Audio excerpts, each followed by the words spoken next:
the broken chain. We little knew that the morning that God was going to call your name. In life we loved you dearly, in death we do the same. It broke our hearts to lose you, you did not go alone. For part of us went with you the day God called you home. You left us peaceful memories, your love is still our guide. And though we cannot see you, you are always at our side. Our family chain is broken and nothing seems the same. But as God calls us, one by one, the chain will link again.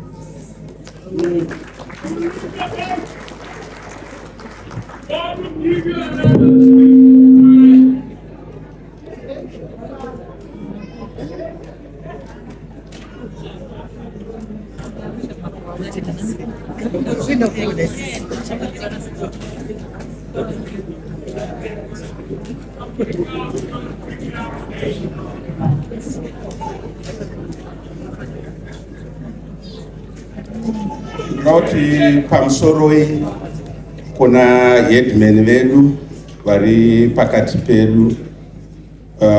Pamusoroi kumhuri kwakadungure yose.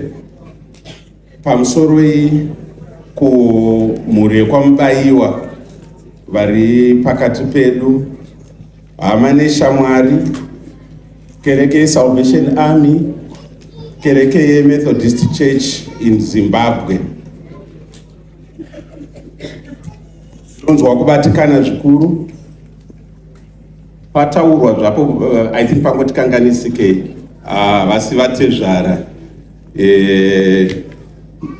ndiri mukuasha ndinoitwa Chihota, ndiri kutaura ndakamirira vakuasha vose vekwakadungure.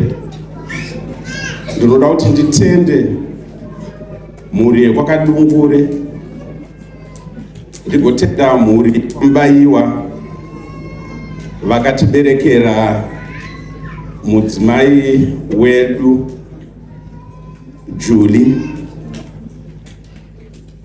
Takave nenguva yakanaka zvikuru mukurarama.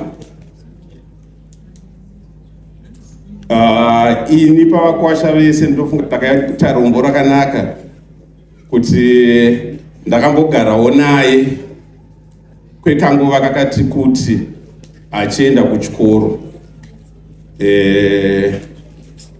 Vamwewo ndobva vazonditorera pamberi apa.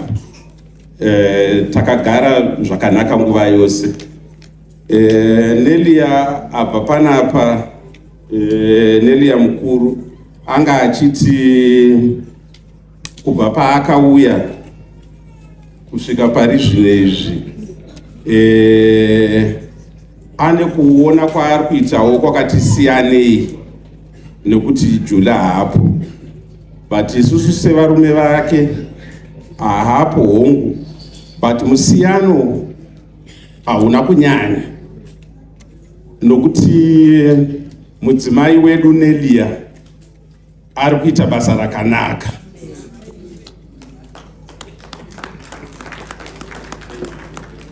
Vana vedu hongu mai havapo, but mai varipo, havana chavari kushaya. Nelia, ndoda kukutenda zvikuru nebasa rauri kuita mudzimai wangu. Ndoda kutenda zvekare mutendesanwa nekutibatsira kwamuri kuita pakuchengeta vana vedu, uye ruremekedzo rwamunongogara muchitipa sevakuasha venyu. Kana tikawirwa nenhamo kumisha kwedu ikoko, nyangwe Jula asipo, mutendesanwa vanenge varipo. Last time takanga tori navo mukati memhuri yedu. Sabhuku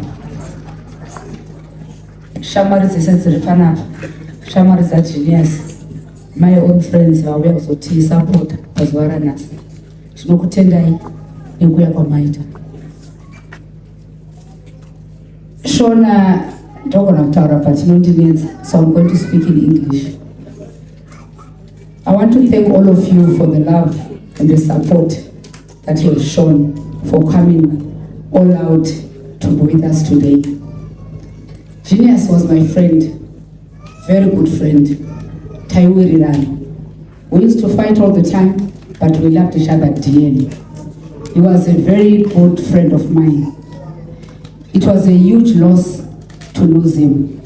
I'm sure those that stayed with him, that survived with him, that were with him all the time, knew the person that he was. He was a person that loved people. He was a person I loved to offer, no tamba a lot. Genius worked hard and played very hard.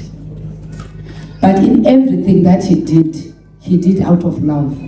He loved his family, he loved his friends dearly.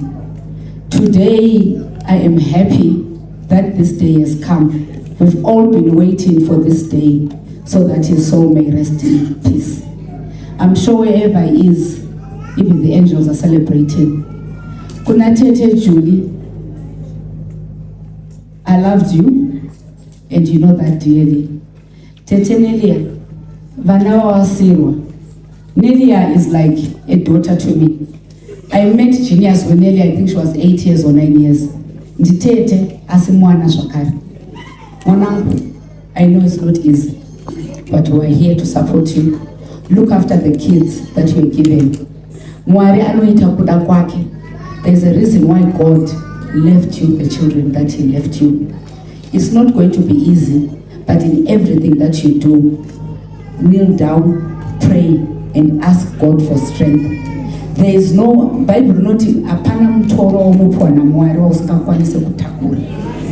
Saka mtoro waphiwa uyu watu amai aino unamuku but wanevani 5 wanofana kuchengetedza. Baba tokutendai nokuchengetedza Nelia nokugara kwamukuita navo nevazukuru venyu. Toziva mhuri yacho yakona. Chikutifadza zvikuru baba kuti ndikuenda kuchechi. Vanhu kuMethodist mutichengetero baba wangu. Is the only one that we have left as a family. Yes, anabamukuru anabamweni varipo asi mutichengetere baba. Mutichengetero anatete vazukuru. Togara kuri asi we are just a phone call away. Thank you so much. Serge, one of Genius' friends, he came all the way from South Africa to support. Please stand up. I'm only going to talk about Serge. Ava South Africa. Isha Maria Genius, vaitamba vese, vachivara vese, vachitambukanzwa vese. Saka uyawo kuzobamba isa shamari yake. Gina na Belinda, mashamarangu, thank you so much for coming, for standing by me. Thank you so much. Ndokutenda vese, vasina kutaura andina kukonai, but I love all of you. Thank you so much.